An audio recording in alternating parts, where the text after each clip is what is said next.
नमस्कार, आप देख रहे हैं हिंदी खबर का विशेष प्रोग्राम जनता बोलेगी। आज जिस मुद्दे पर हम बात करेंगे, वो जितना गंभीर है, जितना महत्वपूर्ण है, उतने संवेदनशील है। कारण यह है कि जिस जगह मैं खड़ा हूँ, एक रास्ता है, एक रोड है, प्राचीन रोड है, जो पूरी तरह धराशायी है। आप देख सकते हैं कैसे बड़े-बड़े, छोटे-छोटे कंकड़ इस रास्तों पर बिछे हुए जो किसी सूल की तरह हैं।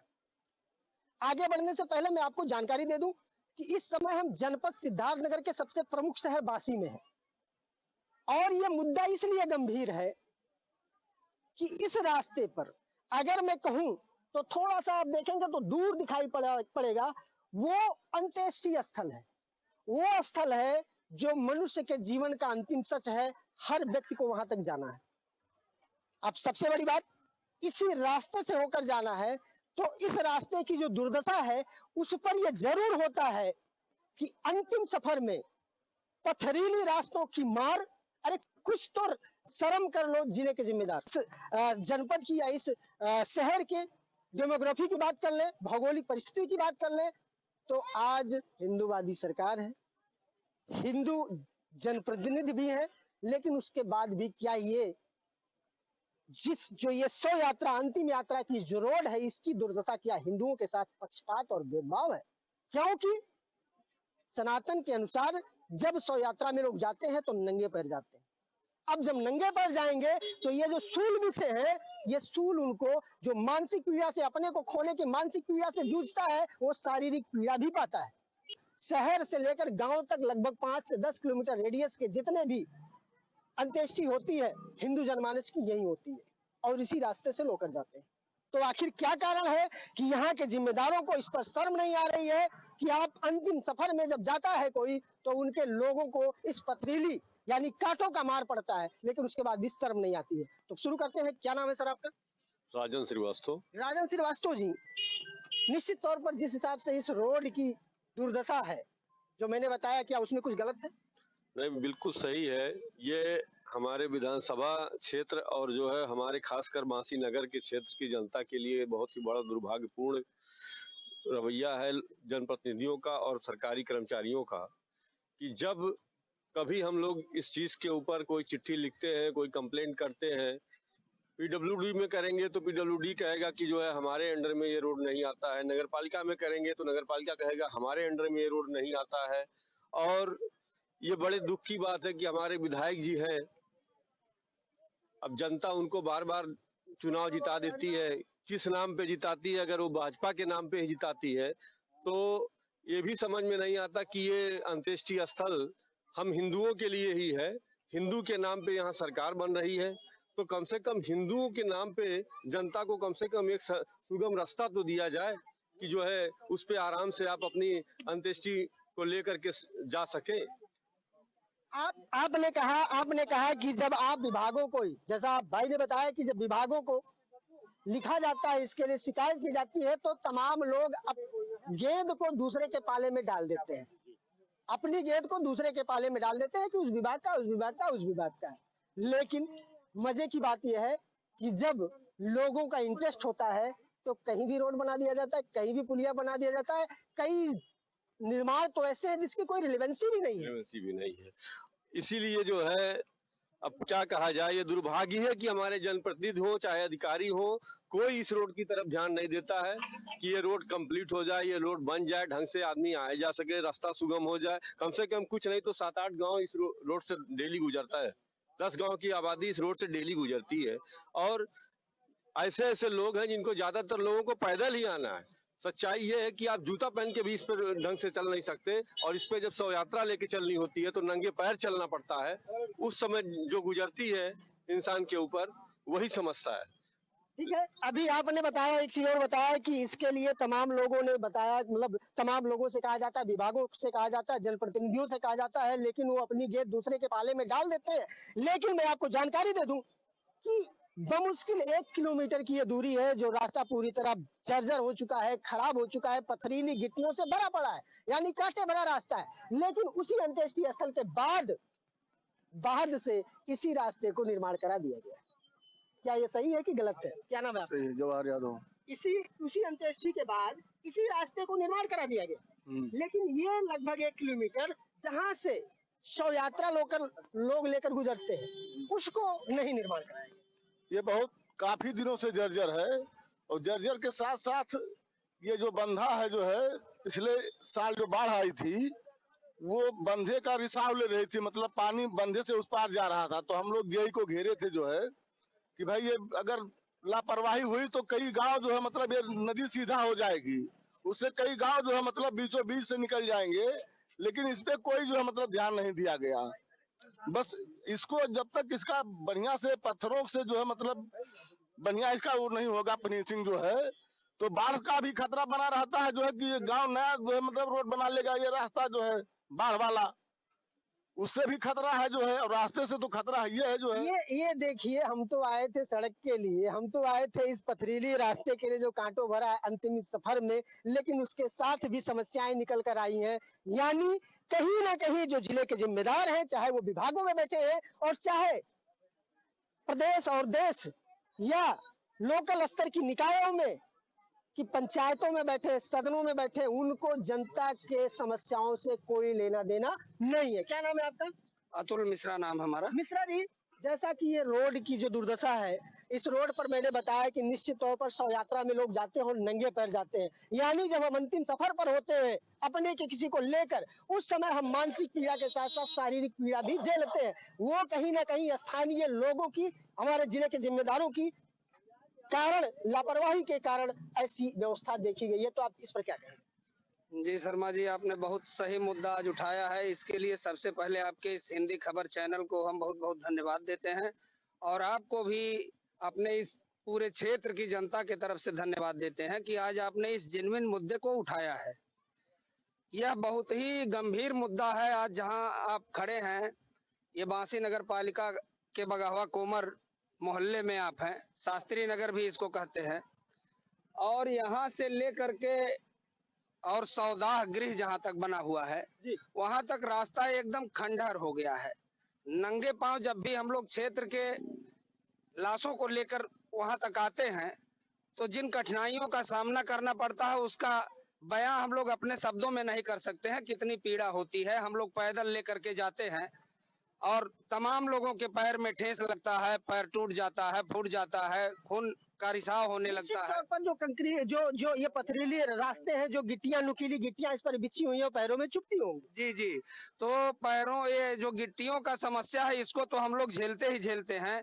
यहाँ पर एक सबसे बड़ा मुद्दा है, अभी प्रधान जी ने बताया है कि ये राप्ती नदी यहाँ पर आकर के 90 डिग्री पे मुड़ गई है, और यहाँ से जो कोण बन रहा है, हर वर्ष बाढ़ के दिनों में यहाँ बंधे में रिसाव होता है। और आज तो बड़े संजोग और बड़े सौभाग्य की बात है कि भारतीय जनता पार्टी की सरकार है। ये जो 90 डिग्री का मोड़ दिखाई दे रहा है, इसके ठीक सामने 100-150 मीटर पर भारतीय जनता पार्टी के प्रथम प्रदेश अध्यक्ष माधव प्रसाद त्रिपाठी का गांव है। वो तो विकास से अछूता है, ठीक है, लेकिन अगर कभी मां राप्ती की कृपा हुई और इस बंधे के इस 90 अंश के मोड़ पर ध्यान नहीं दिया जिला प्रशासन ने, तो निश्चित ही माधव प्रसाद की जन्मस्थली का नामो निशान मिटा देगी ये नदी। ये मैं आपसे कहना चाहता हूँ, आपके माध्यम से, आपके चैनल के माध्यम से उत्तर प्रदेश सरकार को बताना चाहता हूँ कि आप लोग शासन में, सत्ता में बैठ करके माधव बाबू अमर रहे, माधव बाबू अमर रहे का नारा लगाते हैं। स्वर्ग से देखो माधव बाबू कमल खिला है बांसी में, ये नारा हम लोग लगाया करते थे। लेकिन आज जो दुर्दशा माधव प्रसाद त्रिपाठी के गांव का, उनके गांव के बगल में राप्ती नदी के मोड़ का है, इस पे जिला प्रशासन की तनिक भी निगाह नहीं है। आपके चैनल के माध्यम से हम शासन प्रशासन का ध्यान आकृष्ट कराना चाहते हैं कि अगर इस मोड़ का पत्थर पिचिंग नहीं कराया गया, इस रोड को नहीं बनाया गया, तो एक दिन नहीं होगा कि इस क्षेत्र की जो तमाम जनता है, सैकड़ों गाँव की जनता, वो आंदोलन करने के लिए बाध्य होगी। क्या नाम है आपका? क्या जैसे ये रास्ता गड़बड़ है, कब से गड़बड़ है? ये गड़बड़ 2007 से है। 2007 से ही ये गड़बड़ है, तब से इस पर काम नहीं हुआ? कुछ नहीं हुआ। तो आखिर क्या इस पर जो तमाम जनप्रतिनिधि हैं, तमाम बड़े लोग हैं, सांसद, विधायक, क्या उनकी नजर नहीं पड़ती? सब लोग जाते हैं इसी रास्ते से, सब जब चुनाव का समय आता है सब इसी रास्ते से, सांसद हो या विधायक हो या चेयरमैन हो, सब गुजरते हैं, सब गुजरते हैं, सब गुजरते हैं। लेकिन इस रास्ते की सुध कोई नहीं। हम लोग शिकायत भी किए हैं शिकायत भी कि ये रास्ता बन जाए। हम लोग को आने जाने में इतनी दिक्कत, एक लहरा अगर पानी बरस जाए तो जान लीजिए कि 4 दिन यहाँ लड़कियां 10 गांव से पढ़ने आती हैं और सब गिर जाती हैं साइकिल से, और उनका कई लोग सर भी फूल गया है बच्चियों का। जी, तो यहाँ से वहाँ तक सबके जे ले जाते हैं आप सुकुआर जब आदमी। शव लेकर आते हैं, लाश को लेकर हाँ आते हैं, तो झलका पड़ जाता है। निश्चित तौर पर ये जो पथरीली मतलब ये जो पत्थर गिट्टियां छोटी छोटी है, निश्चित तौर पर उससे झलका हाँ पड़ हाँ जाएगा। झलका पड़ जाता है। जब सुकुआर आदमी 2-4 लाशें आती हैं और जो आते हैं और बिल्कुल बिल्कुल दादा, मैंने वही कहा कि हमारे शव यात्रा में नंगे पांव लोग शव को लेकर अंत्येष्टि के लिए जाते हैं, और उस समय कोई ना कोई अपने को खोने का दर्द सहता है, मानसिक रूप से पीड़ित होता है। लेकिन जब ये पैरों में, ये तलवे में जब ये गिट्टियां, ये जो कांटे, ये सूल चुभते हैं, तो जाहिर सी बात है उसके दर्द का आरा पार नहीं रहता। क्या नाम है बाबू? रामकरण यादव नाम है। अच्छा, यही के रहने वाले हैं? हाँ सर, यहीं के रहने क्या वाले हैं। कहना चाह रहे हैं आप? ये सर बहुत दिन से रास्ता खराब, हम लोग बच्चे आते हैं पढ़ने उड़ने 10-12 गांव के लेके आने में सर बहुत कठिनाई को हम लोग का सामना करना पड़ता है। माननीय विधायक जी का गांव जस्ट शमशान घाट के सामने से ही है, और विधायक जी अभी मतलब आते भी हैं, इस क्षेत्र में जाते हैं उनका, लेकिन आते जाते हैं, लेकिन कभी देखते नहीं है कि रास्ता यहाँ के आदमी को मतलब आने जाने में क्या कठिनाइयाँ होता है। कोई मतलब इस पे कार्रवाई या बनने के लिए अधिकारी से नहीं कहते हैं कि बन जाए रोड। हम लोग आते हैं इस रास्ते। जी हाँ, कोई नहीं कहता है, कोई इसका संज्ञान नहीं लेता है, लेकिन मजे की बात है कि जितने जनप्रतिनिधि हैं सबको एक निर्धारित निधि दी जाती है, सबको एक निर्धारित निधि दी जाती है शासन से, और उस निधि का इस्तेमाल वो कर सकते हैं कुछ ऐसे गिने चुने स्थानों पर। इवन इसी नगर पालिका में, इसी शहर में कई ऐसे स्थान है जहां नगर पालिका के द्वारा निर्माण कराया गया और टेरिटरी किसी और की रही, एनओसी भी नहीं लिया गया, टेरिटरी किसी और की रही, लेकिन नगर पालिका द्वारा निर्माण कराया गया। क्यों? क्योंकि वहां उनका पर्सनल इंटरेस्ट रहा। लेकिन ये रोड और ये जहां हिंदू जनभावना जुड़ी हुई है, जहां लोगों की धर्म से चीजें जुड़ी हुई है, उसको नजरअंदाज किया जा रहा है। क्या नाम है आपका? रामकरण यादव, भूतपूर्व सभासद। सभासद इस वार्ड के, इस वार्ड के मोहल्ला शास्त्री नगर के। शास्त्री नगर के आप सभासद रहे जी। तो 2 आप बार। इस रोड पर क्या कहना चाहेंगे? ये रोड तो चलने जी लायक सर, नहीं है। ये रोड जो है 2007 से एकदम जर्जर है। यहाँ का विधायक इतना भ्रष्ट है कि विधायक सबसे ज्यादा भ्रष्ट है, इतना भ्रष्ट है कि कहने में गत नहीं। वो कोई काम ही नहीं करना चाहता है मोहल्ला शास्त्री नगर का। जो है शास्त्री नगर में केवल वो कांटा बिछाना चाहता है, ना कि वो विधायक है।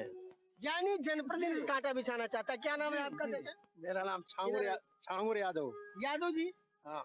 ये बताइए कि इस रास्ते की दुर्दशा है, इस रास्ते पर पैदल या मैं समझता हूँ साइकिल से या बाइक से भी चलना मुश्किल है, बहुत कठिनाइयाँ। 4 पहिया वाहन से भी चलना मुश्किल है।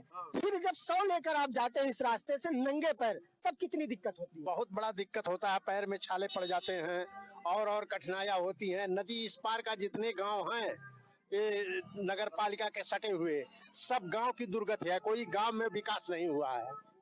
इस रोड पर जितने गांव हैं, इस रोड पर जितने गांव हैं सब विकास से अछूते हैं। थोड़ा सा आप यहाँ आइएगा।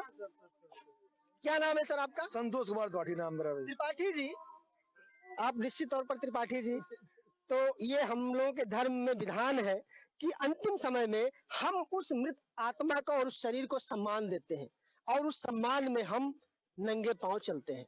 हमारे कई विधान हैं, और जब इस जो एक सूल की तरह बिछा हुआ है, छोटी छोटी नुकीली नुकीली गिट्टियां, इस पर जब हम चलते हैं तो क्या गुजरता होगा? प्रथम तो आपको चैनल को और आपको बहुत बहुत धन्यवाद, जो आप हमारे क्षेत्र के क्लिष्ट मुद्दों को उठाया करते हैं।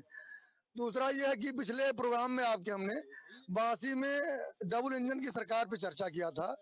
डबल इंजन की सरकार का बांसी विधानसभा और नगर पे फिर कर रहे हैं, कोई लाभ न मिला और न मिलता दिख रहा है। और हमने तिकड़ी की बात कही थी, बांसी में एक तिकड़ी चलती मुझे है। याद है आपने यहाँ के राजनीतिक तिकड़ी की बात करी थी और उसी तिकड़ी के चक्कर में फंसकर ये पूरा क्षेत्र रह गया है और विकास से वंचित रहा। रह गया। दुखद ये है कि ये रास्ता बड़ा महत्वपूर्ण रास्ता है और इसमें निगाह सबकी है, काम कोई नहीं करना चाहता और भ्रष्टाचार के अंतिम छोर पे ये वासी नगर आपका है। और यहाँ के जनप्रतिनिधि मूक दर्शक और आंख के अंधे भी हो चुके हैं, जिनको कुछ दिखता नहीं है। बाकी आंख के अंधे हो चुके हैं निश्चित तौर पर जब उम्मीदें बड़ी हो। और जी जी और कुछ दोषी जनता भी है भैया। इसी नगर पालिका के नगर के चुनाव में हम लोग प्रचार में आया करते थे और करते हैं, बट ये है कि ये जनता चुनाव के समय पैसे लेके वोट कर देती है और जब पैसे और शराब पे वोट करेगी तो विकास की उम्मीद आप। क्या बात है, बड़ी बात आपने कह दी। निश्चित तौर पर हम सुधरेंगे जग सुधरेगा। हम भ्रष्टाचार की बात करते हैं, भ्रष्टाचार को कोसते हैं। मैं जरूर कहना चाहूंगा कि भ्रष्टाचार कहने और सुनने में बुरा लगता है, लेकिन मौका पाने पर हर व्यक्ति कर गुजरता है।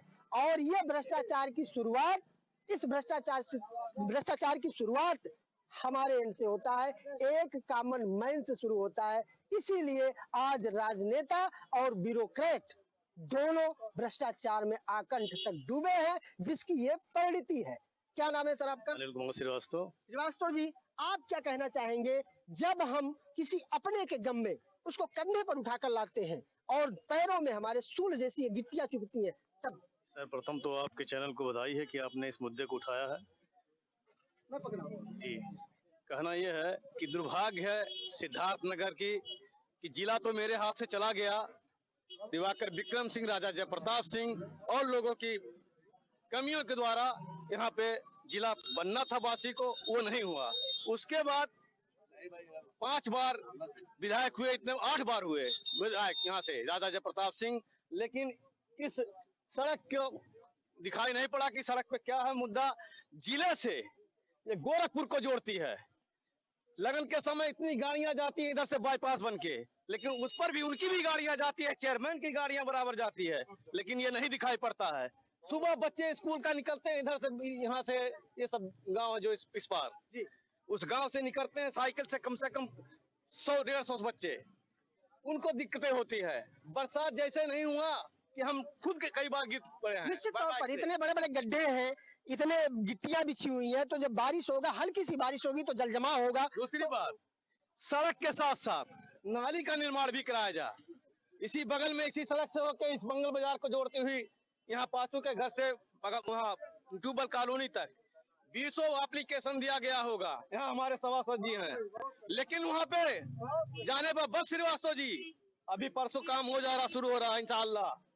हम भी पूछते हैं कि कौन से ठेकेदार को आपने दिया है टेंडर, बस इनको बता देंगे। ऐसा करते करते 5 साल हो गए मुझे देते हुए उनको, लेकिन अभी तक कोई उस पे वो नहीं। अब पता चल रहा कि आधा हुआ है आधा बाकी है। ये कौन सा वो है?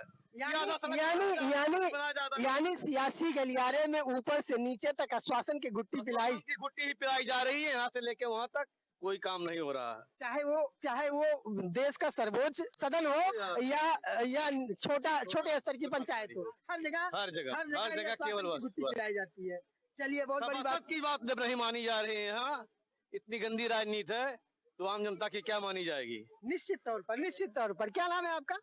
बैजनाथ जायसवाल। बैजनाथ जायसवाल जी, आप भी इसी शहर के रहने वाले होंगे या यहीं अगल बगल के रहने वाले होंगे। निश्चित तौर पर अगर हमारे घरों में किसी की डेथ होती होगी तो हम ये अंत्येष्टि स्थल काफी पुराना यहाँ लोग लेकर आते हैं और हम लेकर आते हैं। कंधों पर अपनों की लाश होती है, उसके खोने का गम होता है, मन में एक मलाल होता है और पैरों में गिट्टियां चुभती है। कैसा महसूस? जैसा कि हम इसी नगर के वासी हैं और हम काफी दिनों से इस जर्जर रास्ते को देख रहे हैं। पहले तो आपने इस मुद्दे को उठाया, इसके लिए आपको बहुत बहुत धन्यवाद। और हम आशा भी रखते हैं कि ऐसे तमाम मुद्दे हैं नगर में जो काफी दिनों से ऐसे जर्जर हालत में है, और हम आशा भी रखते हैं कि आप जो है मान के चलिए कि चौथी स्तंभ है और आप जो है आपके द्वारा जो दिखाया जाता है तो आप इस तरह के मुद्दे को उठाते रहें। जैसा कि हम बचपन से ही काम को लगता है कि 15-20 साल से हम इस रोड को हम इसी जर्जर अवस्था में देख रहे हैं। और भाई साहब, जैसा कि लोगों ने कहा, अभी आपके बगल में देख लीजिए, ये रास्ता आप देख लीजिए, ये बिल्कुल भयावह स्थिति में है। जब मोड़ है, एक तो पहले में ये टर्न है, जब ये बाढ़ की स्थिति होती है तो ये टर्न होता है, यहाँ बहुत तेजी से धारा होता है। और ये स्थिति देख रहे हैं, ना कोई व्यवस्था है, ना कोई बच्चा अगर डगमगा जाए तो सीधे अंदर चला जाएगा। दूसरा चीज ये है कि जैसे आप भाई साहब ने कहा कि जनता के बारे में तमाम चीजें हैं, आप लोगों को जानना चाहिए कि हम लोग जनप्रतिनिधि को चुनते हैं और जनप्रतिनिधि का काम हुआ है कि अपने नगर का, अपने क्षेत्र का विकास करना, जो मुद्दे उठाए जाते हैं जनता के द्वारा उसको शालीनता से देखना, उस पर काम करना। और हम सबको ये जानना चाहिए कि हम लोगों का हक है, अगर जनप्रतिनिधि के द्वारा कोई भी काम नहीं किया जाता है तो ये हमारा हक है कि हमको उस मुद्दे पर लेकर बैठ जाना चाहिए, गलत काम होने ही नहीं देना चाहिए, ये हमारा पावर है। बट है क्या, हम लोग जो है, हम जनता है, हम लोगों में शालीनता नहीं है, हम लोगों में एकाग्रता नहीं है, हम लोगों में एकजुटता नहीं है। नहीं, मजाल क्या है कोई गंदा काम करके दिखा दे। निश्चित तौर पर कहीं ना कहीं हम भी सॉफ्ट कॉर्नर खोजते हैं, हम कॉमन मैन की बात करते हैं, हम अपनी चीजों के लिए, अपने स्वार्थ के लिए, जो क्षणिक होता है उसके लिए हम सॉफ्ट कॉर्नर खोजते हैं और वहां कहीं ना कहीं हम सेलेक्टिव हो जाते हैं और हमने ही भ्रष्टाचार को बढ़ाने का एक बीज बो दिया, जिसका अंजाम हमें ही भुगतना होता है और उसकी मलाई, उसकी फसल हमारी